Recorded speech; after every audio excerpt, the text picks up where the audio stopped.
இன்றைக்கி செய்ய போகிறது வாழைத்தண்டு பாயாசம். அதுக்கு தேவையான பொருள் வாழைத்தண்டு நார் எடுத்துகிட்டு சுத்தம் பண்ணி ஒரு கப் எடுத்து வச்சுருக்கேன். ஒரு கப்பு காய்ச்சின பால், சிகப்பாவுல், நெய் தேவைக்கு ஏற்ப, சேமியா வறுத்து வச்சுருக்கேன், முந்திரி பருப்பு, திராட்சை, ஏலக்காய்.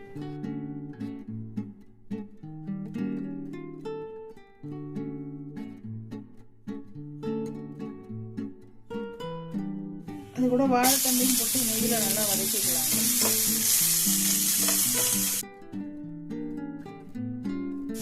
அது கூட அவலும் போட்டுக்கலாம், எடுத்து வச்சு ஆகும்.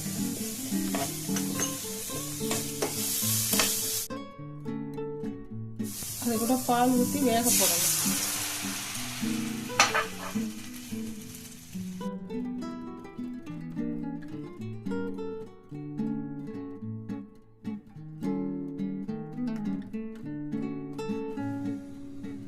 பாருங்க, இப்போ நல்லா வெந்துடுச்சுங்க. அவளும் வாழைத்தண்டும் நல்லா மசிச்சுட்டு நல்லா வெந்துடுச்சுங்க. இப்போ அது கூட எடுத்து வச்சுருந்த சேமியாவும் வேக போடலாம்.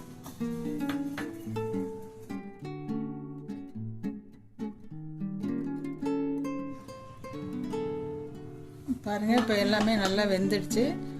நம்ம சர்க்கரை நீங்கள் சீனி வேணாலும் போட்டுங்க, சர்க்கரை போடுறேன், நான் நாட்டு சர்க்கரை. அது கூட ஏலக்காவும் தூளும் போடுறேன்.